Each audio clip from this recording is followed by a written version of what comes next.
So Planet Zoo is the next installment in the Planet franchise. It is a fully detailed and deep management sim, and it will have a lot of new gameplay and new management that we've added to this to make it really a fully new experience. So can you tell us a bit more about the park that we're seeing here? Yes, so this park, we'll get a better view of it later, has been inspired on the Serengeti and the Ngorongoro crater in Tanzania. As you can see here, everything has been built piece by piece, just like you would in Planet Coaster. So it gives you that same kind of boundless creativity that you had back then, but with lots of new themes and assets. And now we're getting quite a nice view here. You can see we're in a crater, and this specific park is a safari experience. Yeah. So it's got a lot more open expanses than you might traditionally expect from a classical zoo. So we've got these beautiful reticulated giraffes here. Yeah. Can you tell us a little bit about the authenticity of each animal? Yeah, so for every animal that we create, we try and be as authentic as possible. We go into all the little details. How does it walk? How does it behave? You know, what does it look like? We try and really replicate the fur. We want to make it feel as lifelike as possible. And, you know, we do that for the big ones as well as we do for the little ones. So here you've got a little springbok. It's quite a lot smaller than the big giraffes are, but it's still got the same amount of detail to it. And if we try and get a close-up on one of our lovely giraffes, then we can see the fur shader that we've been working on, because it's really quite exquisite. Here we go. I think the giraffes are a really good candidate for showing this off because they've got that lovely little mane in the back. They're all fuzzy and cute, and it gives you a really good opportunity to look at the little ear floppity flops that it does. So these will live in social groups. If the animal actually has a need for a social group, they will do that. They will live together, they will breed to create young.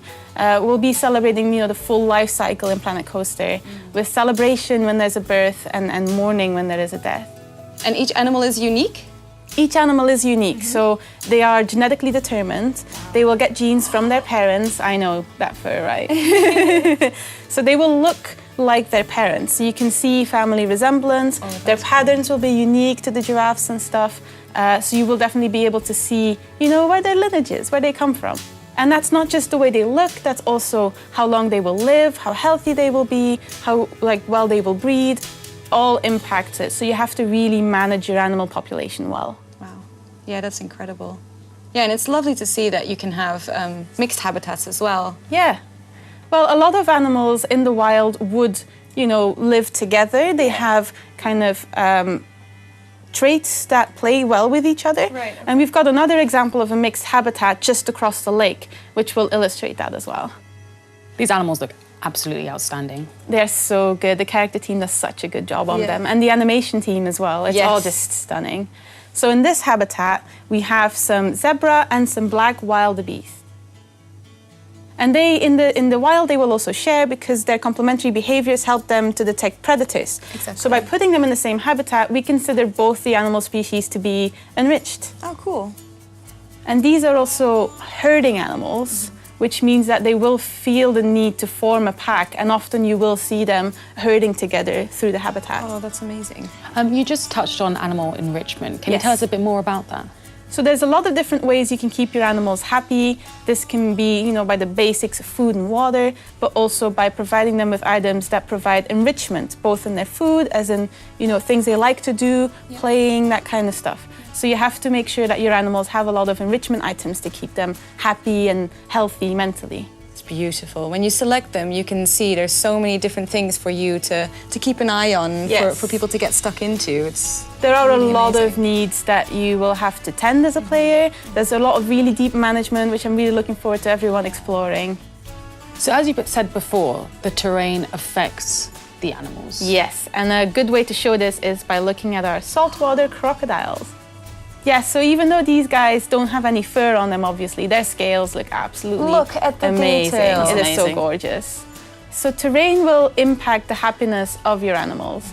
They will want a certain kind of makeup. They will want, you know, a certain amount of soil, a certain amount of rock. They will want grass or trees, or will not want it, depending on what their natural habitat is like.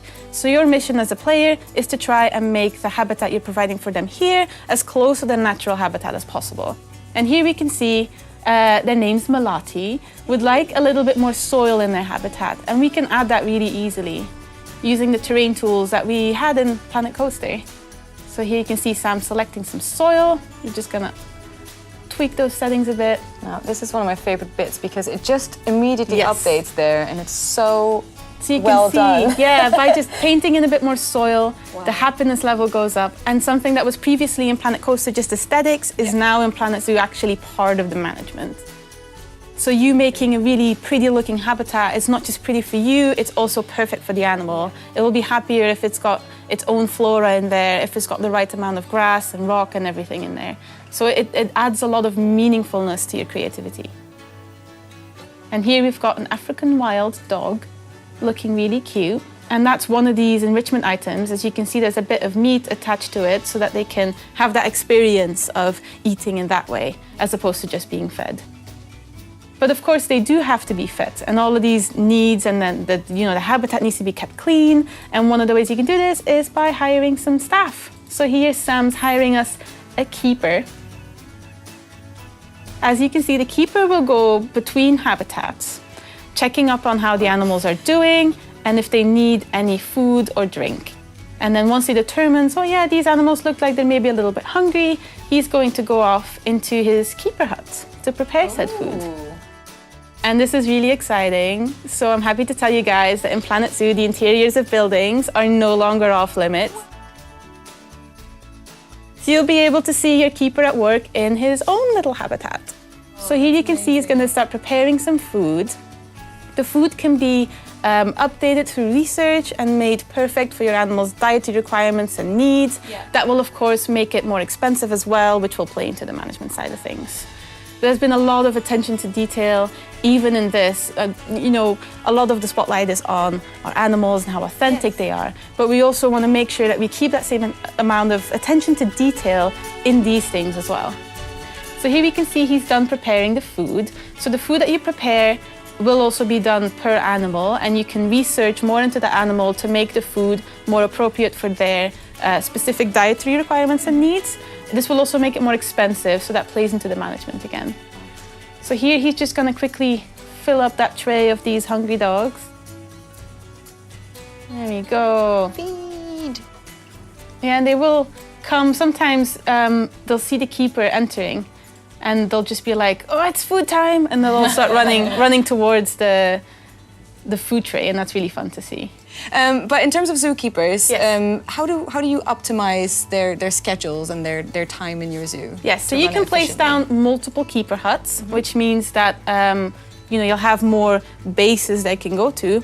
Right. Or you can place more habitat gates, but there's a downside to that. So the guests will not want to see the staff facilities. No, that's interesting. Yeah, it upsets them. And that means you gotta find out a way to keep them separate. So either you put more scenery in front of it, or you use staff paths, which is a new feature that we've added to Planet Zoo.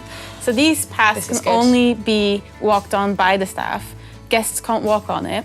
And that means you can really easily cordon off certain areas of the zoo for staff only. Yes. Yeah, That's brilliant. That's Yeah. so exciting. So that allows you to maximize your keeper's, output while making sure that it's still, behind closed doors like you would in a regular zoo. Absolutely, absolutely. So we are seeing the Africa theme African here. theme, yes. Will there be different themes in the future? There will be different themes. We'll be talking about them at a later date. I can't wait to show you guys the other ones that we've got in store, because there's some lovely things in there. Lovely. I'm really looking forward to it. And Planet Zoo is quite big on, we're authentic. Yeah. We're not just a management game. We want to be, true to real life zoos as well. Yeah. And something that plays a huge role there is conservation and preserving natural habitats of animals, Yeah. and sort of educating the guests about that. Yeah. How does that translate into Planet Zoo? So Planet Zoo is based off the modern zoo. So as you said, we want to make sure that we educate our guests about the animals that they've come here to see. So nowadays, when you go to a zoo, you want to learn more about the animals that you're coming here to see. You want to know about their habitat, you want to know how they're doing. And one of the ways you can educate your guests is by using these Zoopedia screens. So these will be relevant to the animals in the habitat next to it. You place them close to a habitat. You can tell them to display information about one of the animals in the habitat. Amazing. And then this information will get better as you research more into the animal, and thus your guests' education need, which is a new need that they come into the park with, will, get filled up. Of course, rides played such an important aspect in Planet Coaster, but can you tell us about the rides that we're seeing here? Yes, so this is one of our transport rides, which is a 4x4 off-road vehicle. Just like in Planet Coaster, the track is player defined and you have many options available to you for fine-tuning. You'll be able to change how it looks, you'll be able to change the colors, and you'll be able to set a ride price. So these are really handy if you want to get a really nice, good view of the zoo, and it's also an excellent way to rest tired feet for your guests. Yeah, again, just to call out the animation team here, the little tiny movements on each animal, they're so authentic and gorgeous. It's really, really well done. Yeah, everyone's put a lot of hard work and soul into these animals. Yeah. These aren't just, some animals that you come here and see. They have a personality, they have things they like to do, things they don't like, and they will respond, appropriately. And that's one of my favorite things when you're testing this game. Sometimes we'll come in here and they'll all be asleep. Sometimes we'll come in here and they're all doing crazy stuff, and you can't anticipate that, just like you would in an actual zoo, and that's one of my favorite things about the game. So these are chimpanzees. They have very extensive social needs, very extensive enrichment needs that you will have to meet as a player, a very challenging animal, and they will also climb. So as a reminder, everything here is built piece by piece. It's just amazing to see all of this that you can build yourself. They can climb on anything that can be deemed climbable. Wow, okay. So if you want to go wild and build your own climbing frame, you totally can, and these chimps will love it. Yeah. And you can use anything from trees, rocks, anything that's a climbable surface. Yes, your animals will interact with everything that the player, builds and makes. They'll be swimming and walking and climbing player-made environments. Amazing. Yeah, which you is have to one be of careful with those roofs as well. Yes, yes, good point, Bo. It's so much fun, and it means that, again, your creativity is going to be really meaningful, because your climbing frame's not just going to look good, it's actually going to function. And that's, one of my favorite things about this game. I think it has a touch of magic to it, to seeing the chimps just scampering everywhere is so satisfying. But not just that, it's also an amazing achievement of the team to be able to pull this off. That seems something really special. We've had coders working on this pretty much non-stop for over a year now. They've put in so much hard work to get all of this up and running. And I think there's, no one else is doing anything like this right now, so it's really special to us. I know that a lot of people will want to see some of the smaller animals. These animals are absolutely outstanding, they're gorgeous, but we need to see some of the exhibit animals. I am loving this tour. Oh, it's amazing. It's great. I'm glad you're enjoying it. There we go. So here's an example of an exhibit building. In this specific exhibit that we'll be showing you today, we have the lesser Antillean iguana. So small. So you can see him there. We're lucky that they're out and about. Sometimes they like to hide, which you might know from, visiting zoos yourself. Absolutely. These are the animals that usually you have to do a bit of looking for. So just like the other animals, these have things that you need to tweak to make them feel at their happiest. You can change the temperature and the humidity in their exhibits to match what they would usually expect from a habitat, and that will improve their general welfare. They have needs, just like the larger animals, and they are just as important as your large habitat animals, and you have to take care of them the same way, and if you provide for them well, they will also breed. So there's a lot of enrichment levels that you can add to your exhibit, and these will add to their happiness with their habitat. And they will also mean that if you have two exhibits with the same animal in them, you can still make them look unique to each other, because you could swap out which enrichment you're using on every single one. So we've spoken about enrichment items, terrain, anything that can affect your animal's welfare. Is there anything else that we need to know? Well, we'll have a little glimpse of it here, but obviously animals' welfare depends on their environment most of the time. If it's a hot environment, you'll want to make sure that they're not too warm if they're not used to that, cold, not too cold if they're not used to that, and weather, just like you can see here. We will be going more in depth about weather at a later date, but we just want to give you a little sneaky peeky at what we've got going on here. If you build a shelter, they will shelter under it when it gets wet, or sometimes you can find these chimps sheltering under the bridge, which will also occlude the rain, so they can hide anywhere that the rain can't touch. Yeah, it's absolutely incredible the amount of detail for each individual animal that has gone into this game, and there's so much for people to explore and manage and creative. there's something for everyone, it seems. And there's so many things we haven't even touched on, you know, our biome selections, life cycles in detail. We've only shown you the tip of the iceberg when it comes to our animal list. And I'm really looking forward to talking more about these as we go along.